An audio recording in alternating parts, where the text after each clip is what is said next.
You're listening to the Results Driven Organizations podcast with Dr. Tanya Lowe, a podcast of curated conversations with C-suite leaders and those who support organizational growth and development. Get ready for inspiring interviews, educational lessons, and thought-provoking discussions that will challenge you to execute something new and innovative that will drive results in your organization.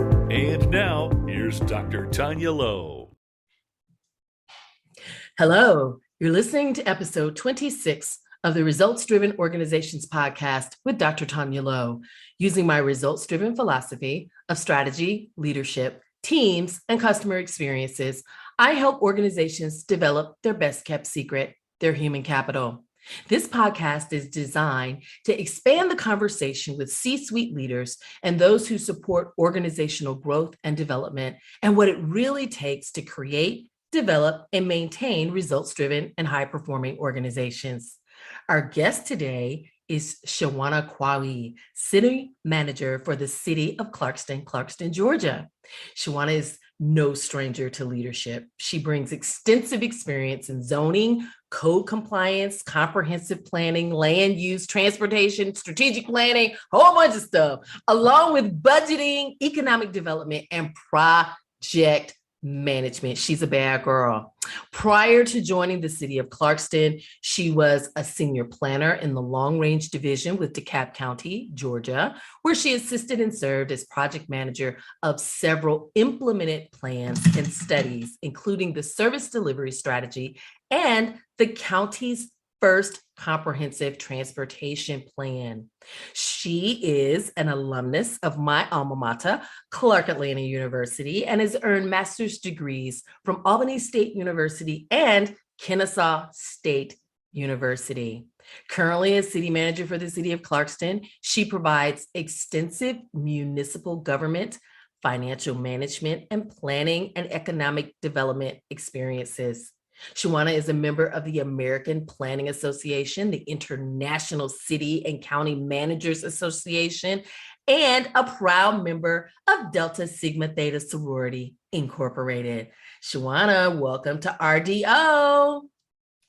Hello, thank you for having me. I'm so excited to be here and to see you, Dr. Lowe. I'm so excited for us to get to play together today. So welcome, and we're going to jump right into it.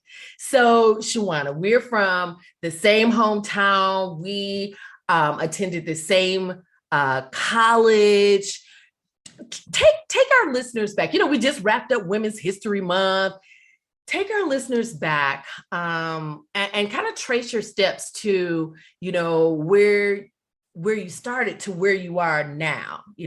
How'd you get to be the city manager of Clarkston, City of Clarkston? What were some of the steps that you took to get there? What were some of the challenges as well?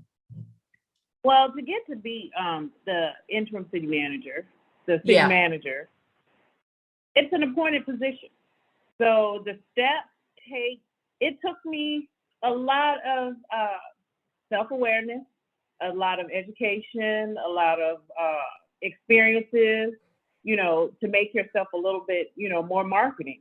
My undergraduate degree, actually, Clark Atlanta University, I was a radio, television, and film major. My undergraduate degree was in mass media arts. So it was that background of writing and people and having those discussions with people in the community that really impacted me. And that's what I wanted to do, is to help people. I wanted to help people and get in with helping. So I started from there in South Georgia again, from our great, the good old city of Albany, Georgia. The good life city. The good life city. I started there with working in their community and economic development department. And for those who don't know, the city of Albany, we had 2 floods. And to restore economic development outcome in that city is, I was, privileged to play a role in that. So I was, in the weeds down there and making sure that those business owners, came back from that, destruction. But again, from hands-on there to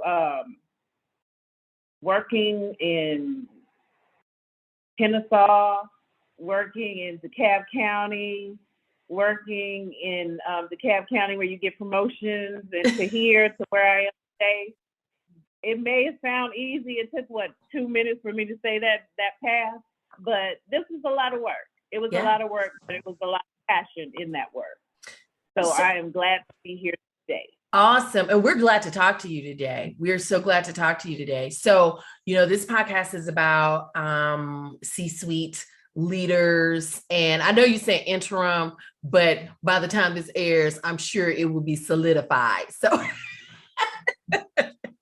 I'm sure it'll be solidified. In my eyes, you're already the city manager. So, but I know, I understand. So Shawanna, what do you believe is the biggest leadership challenge that leaders face today? Prior to COVID-19, leaders were faced with many challenges already. But, here we are, 2022, what do you believe are some of the biggest challenges leaders are faced with today? In my opinion, I think leaders are faced with making sure that morale is extremely high. I won't just say high, extremely high. It's how well we all work as a team. I always tell staff or the ones that I work with that you never work for anyone, you never work for a person. We work together as a team. So we have to make sure that morale is high, which I do. I speak to everyone. I know everyone first name basis. To a certain extent, I know how well they're doing, in their personal lives as well as at work. So I think that morale is the number one goal that leaders should focus on, especially when you are over a team, when you're managing a team, advising a team. So I think morale and communication as well. Communication and consistency. I also tell my team as well, if I have an initiative or a directive or something that's going out for the city, if you don't feel like you've given that message the same energy that I've given it, and you're a little bit, weary of it, feel free to come back to the source, because we're all about consistency with our information. Each department should be able to relay the same information from top down. Awesome. No one should waver in that way. Right. What is it? One sound, one band, regardless of how you feel about the decision, we have to show up unified. Correct. At all times. Especially in government. I come from government as well. And so absolutely, everyone's not going to agree while they're sitting at that table, but it's the leader's job to reinforce, it's okay not to agree, but we need to be unified when we leave out of this office and when we go before constituents. That, everyone, and you want everyone to participate in it. So that's when you get that feedback from them as well. Yes. I'm not, understanding of what you're saying. I understand that in order for, for example, a department to function top notch, as I tell them, you have to have that communication and that consistency in your department. And then when we reach out, because we're considered, the branches of the tree, when I go to each department and have those conversations, it's again that level. We all should be consistent in our communication and make sure that morale is up by making them aware that we're all a team. We're one family, one team. I love it. Morale, communication, consistency. And you mentioned something about, getting feedback. I feel like leaders don't ask for feedback enough. Some leaders feel like, I'm in the leadership chair, so what I say goes.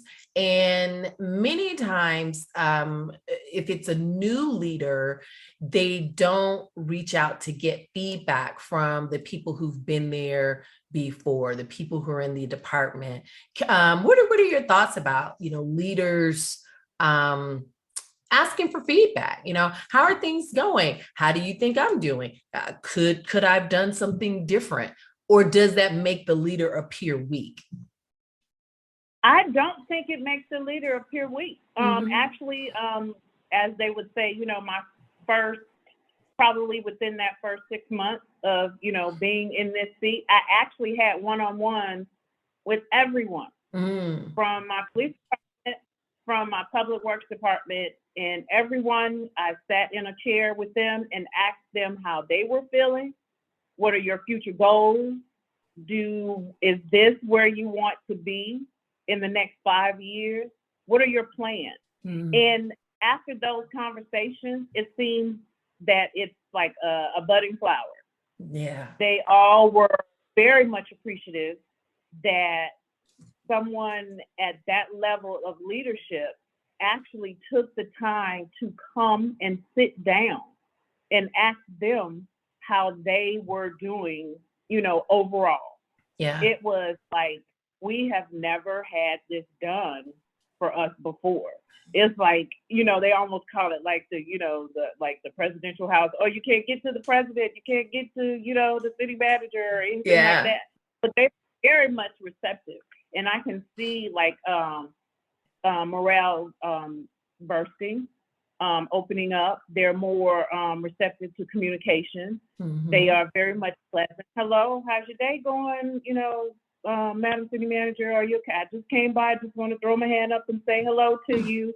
When they feel like they have that family foundation, then, they would be more productive in their own, outside of, personal, because, you go that extra mile when it's personally related to you, but it's personally related to you too at your work. And they're willing to go that extra mile, Absolutely. When they feel like their team. Yeah. People spend more time at work than they do at home with their own families. And so when we can have an open door of communication, John Maxwell says, if you help a few people get the things that they want, they will help you get those things that you want. And so I absolutely agree on, having that open door, getting feedback. It goes back to communication. And I believe that that's one of the things that is honest, true communication is missing in leadership today.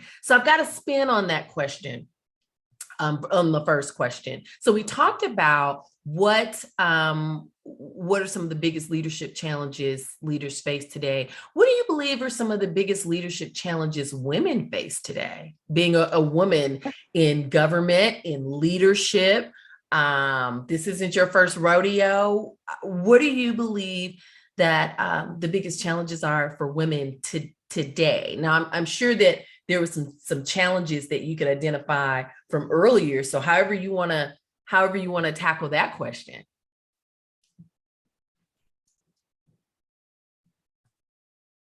Now, that's a great question.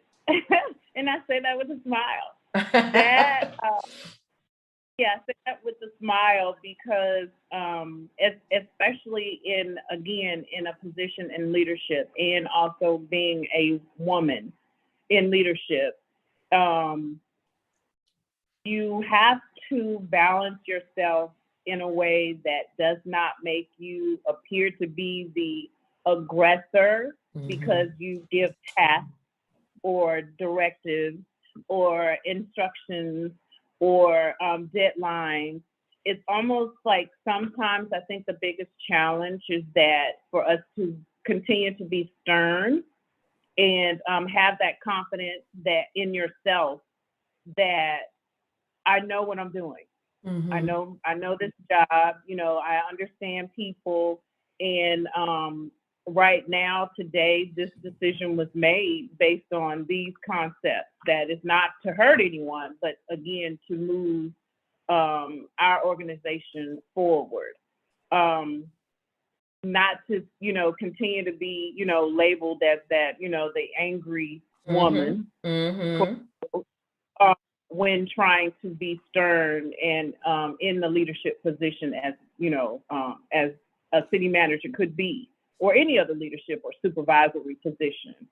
It's just not that you are that aggressive person because you've given, things that are needed to be done to move an organization forward or meet those goals and visions of leadership that may be above as well. I like that. So, when in assigning tasks, be firm, be stern. This is what needs to be done, and communicate that effectively. Do you feel like women are always have to prove themselves? I've done the work. I've prepared for this battle. Do you feel like we're always in that place of we have to prove ourselves when we're in a male-dominated area, or not? Proving ourselves is different than actually going the extra mile. What makes the basics for someone else, for us, I think we go 10 times extra just to get the minimum from those that could be just that easy to a snap of the finger for one, that is not a male, could be, we have to clap our hands and snap your fingers and spin around and 3 times. Here you go. Yes. So it's always, I look at it not as, I have to, prove myself. It's almost that I have to go that extra mile that, okay, this is what is being said. However, let me give you, it's almost these other branches of why this needs to be done as well. It's almost like you're providing these extra options. Right. When for others, it could be, just like I said before, that snap of the finger, this is that directive, do that. Right. Okay, well, here's that directive. Now, this is why we're doing this. Because it's A, B, C, and D. That's the extra mile that I heard. Yeah. It's creating community. That's what I'm hearing as you're speaking. It's, this may be a challenge for women, but also going that extra mile, if we want to call it that, is I think it also creates community. But I've been in many environments where people have given out tasks and it's like, here's the task, do it, don't ask no questions. I said it, get it done. And people are left with questions. They're left feeling disconnected. But I think as women, when we go in and we go that extra mile of here's the task and this is why we need to do it, I believe it creates community. So I love how you tackle that. So I want to change directions a little bit. You are no stranger to leadership. You've held many leadership roles in your career. You talked about, you don't work for me, you work with me, we work together. So how important is it to have a strong team? And what are some things that you do to cultivate and maintain a strong team in this environment? It goes back to having those one-on-one conversations. It also goes back to the concept of just checking in, the basics of how are you? How's your day going? How's your department going? Is there anything that you need? Again, that's that open door policy. I'm here for you. Mm-hmm. Let me know what's going on, because you don't know if anything, not happening the way that it should happen if we don't have that open line of communication. Mm-hmm. And especially with the, I tell them in their own respective departments, make sure you communicate with your team. Right. Have them feel comfortable that they can come to you, even though there may be steps or hierarchies in your department. Make them feel comfortable enough that if I needed to come and sit down with you, I'm receptive. Yes. And there's no what's here and what's wrong. It does not necessarily mean that it's something wrong. I just may need your feedback. I may need your input. I may need your energy, to keep me motivated, keep me going. in the tasks that we have, here as the organization as whole, but in our respective departments. Yes. So, yes. Yeah. I love everything about that. And it's creating a culture of openness. And, a lot of the research and literature is saying right now that, with the Great Resignation, I'm sure you've heard about that. People have been leaving their jobs in groves. Millions of women did not return back to the workplace after the holidays. They want and they need something different. They want to be a part of something. And so when just like when people leave, they have exit interviews, now the research is talking about having stay interviews, which is something that we've heard, my door is open, come and talk to me anytime. But I think us and people listening to this podcast know that when people say my door is always open, that has not always been the case. So having an open door that's really open is important to not only just the team, but the culture of the organization. And people are thriving for that. And they're choosing that. They're choosing that. So having those one-on-one conversations, checking in, asking folks, what do they need? Having a door that's really open, folks. This is the list. This is the secret sauce right here. You need to be writing down and asking yourself, am I doing these things? Am I creating a culture where people come to me, or do they divert me because they don't feel like I'm approachable? And that was something key that you said, Shawanna, that you create that environment where they come to you and they feel like, I know I can go to her, instead of, I don't know if I can say something. And they dance around it. And that's like kudzu in a team that spreads really quickly. And it can create a toxic environment. So it does, because when you go back, and it goes back to that consistency, with communication. mm-hmm. If there's going on in your environment, then we all should be suffering from it, because we are all on the same page. Yes. It shouldn't be, or just this department is not functioning because, leadership from the top to the bottom, they don't communicate. No one can talk to anyone, or everyone is, directed to stay in their area, do your work, and that's it. Don't keep your head down. Yeah, just right. keep your head down. And that takes away from the energy that someone can, again, go that extra mile to be who they are. Mm-hmm. What their purpose is.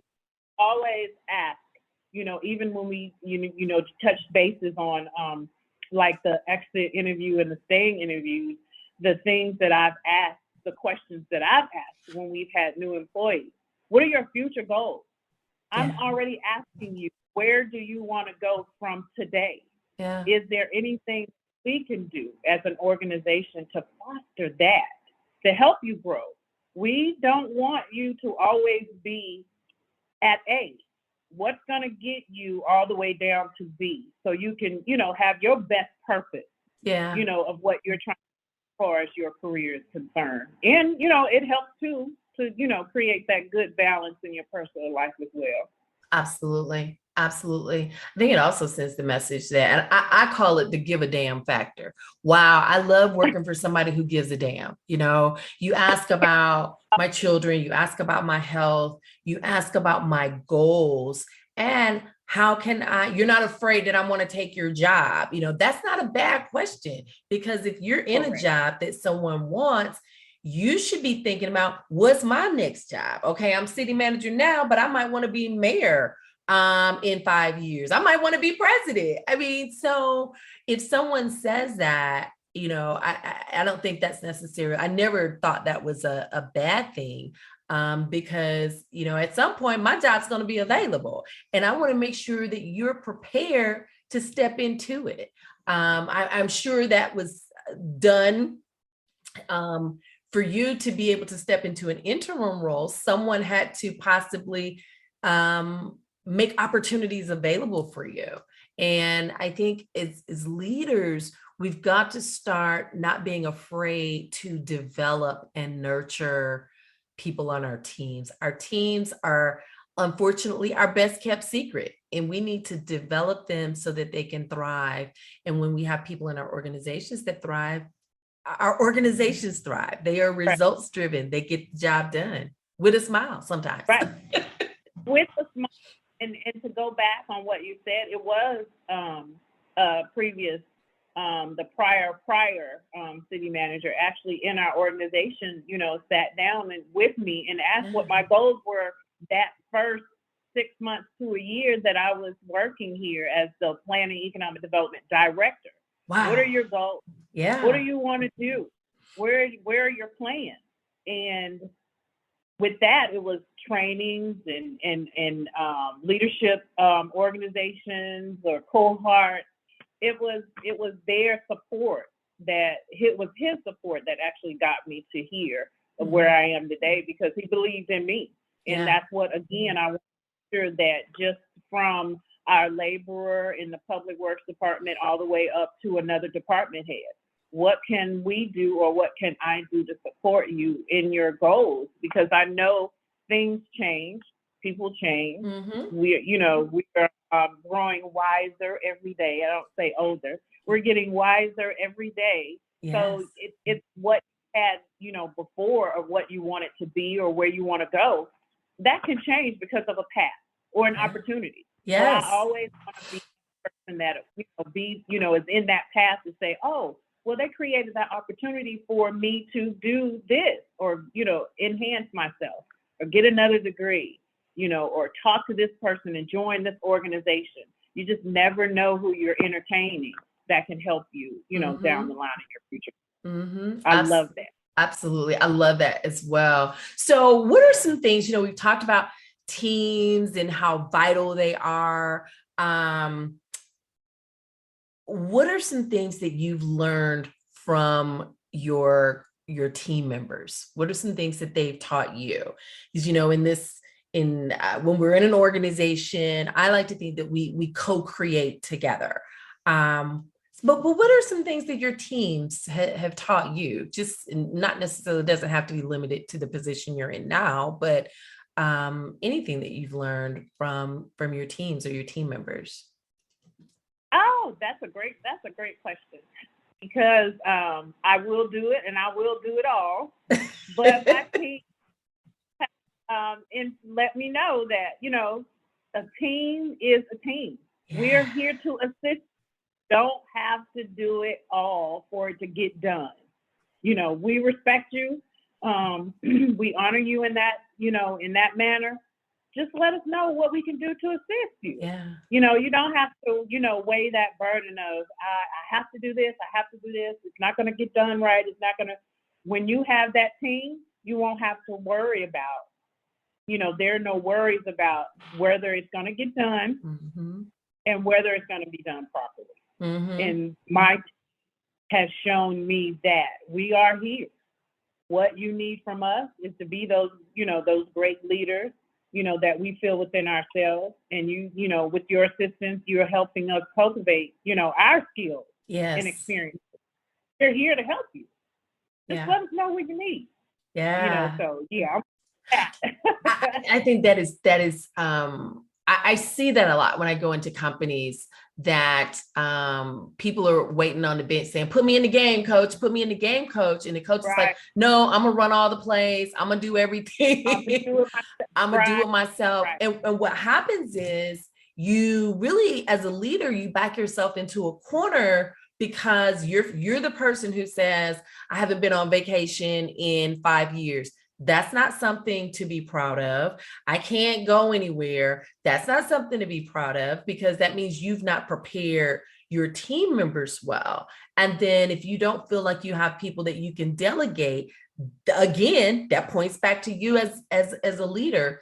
And then finally, when we delegate, it gives our team members an opportunity to utilize the skills that we're sleeping on, and to also develop more skills. So yeah, that was a big lesson. with that support of, not only the confidence of the organization, as a whole, because, it's us internally. And if we have that confidence internally, then the external stakeholders, residents, business owners, a patron to our city or organization will be very, very excited about coming to get assistance from where you are, not just as that individual, but as that department, because, it starts there. So when you have that confidence, within yourself, it's like, oh, I can do it. Don't worry. I got it. And it helps you sleep better at night. Oh, I can go on vacation for a week. And because I know that Jane Doe has it, she has been prepared, and Jane Doe is going to make sure that she's been watching you, she's been walking alongside you, and she's going to do a good job. So, all fingers point back to the leader. It's our job to cultivate more leaders in an organization. So, as a city manager, you mentioned stakeholders a few minutes ago, and it made me think of another question. As a city manager, it's a political position. How do you create the know, like, and trust factor with your internal and external customers, constituents? How do you do that? John Maxwell talks a lot about, people do business with people they know, like, and trust. And so how do you create that know, like, and trust factor? See, this is just so wonderful, because you're helping me just like you're helping me make sure that the message that I'm trying to give to my people is, again, it's that consistency.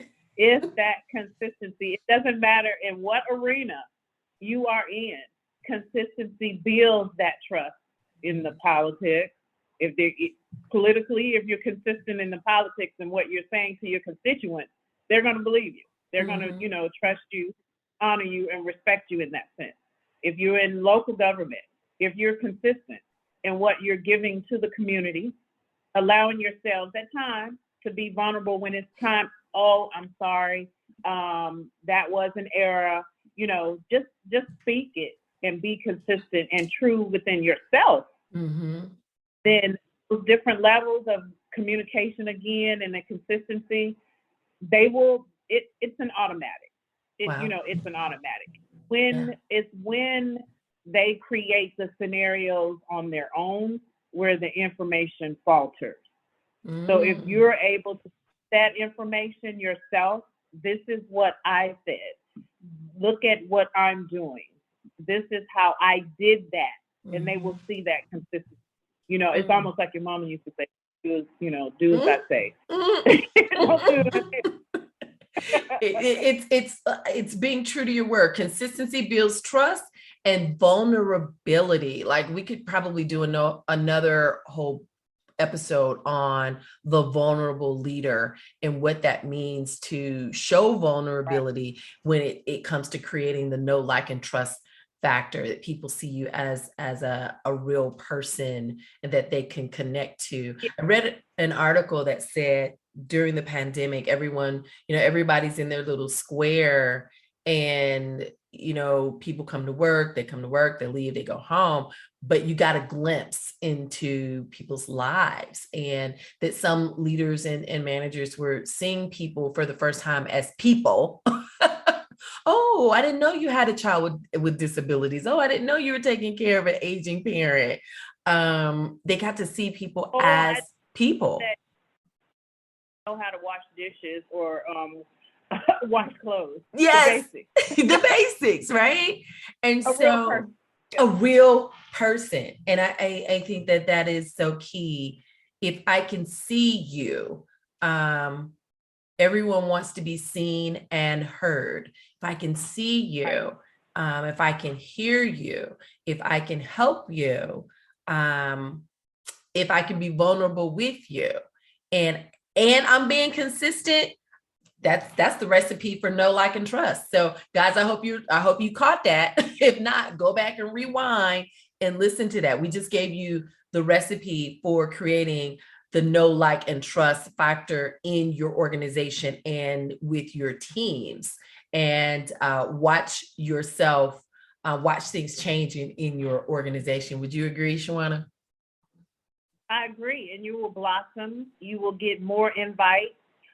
You will have more smiles coming your way, even with a little wink sometimes, even from a patron that you see on the street. They will know you, and you may not have had that opportunity to have that one-on-one with them, but they will know you. They see you, they hear you, and they want to make sure at all times that the information that you're disseminating to them is consistent and concise communication at all times, all levels. I love it. So I have one last question for you. This has been great. We're going to have you back here on RDO when you're official. I love it. You're already official. So, but yeah, when you're official, we're going to have you back on RDO.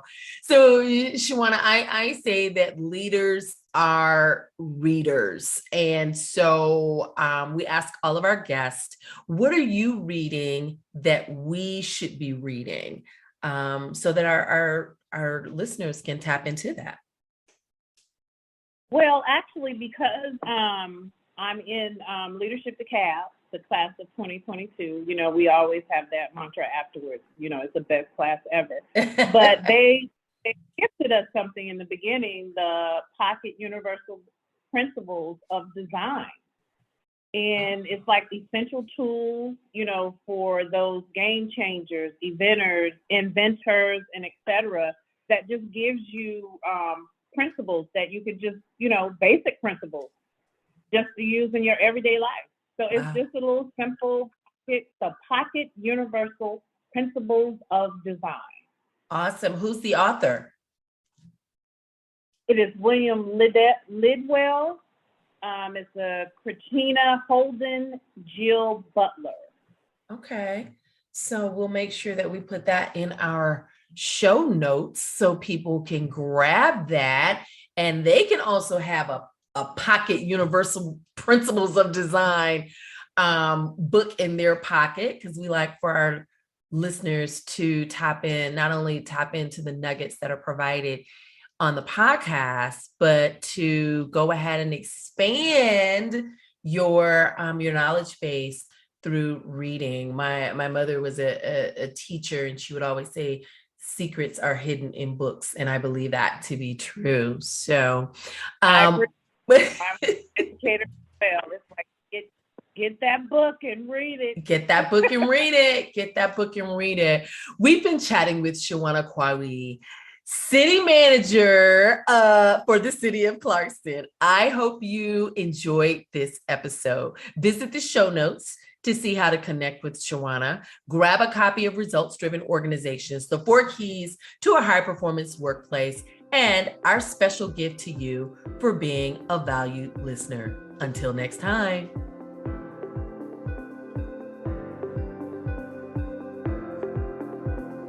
We hope you enjoyed this episode of Results Driven Organizations podcast with Dr. Tanya Lowe. Be sure to review the show notes for the resources mentioned, and don't forget to grab your free gift available at freegiftfromtanya.com. Until next time.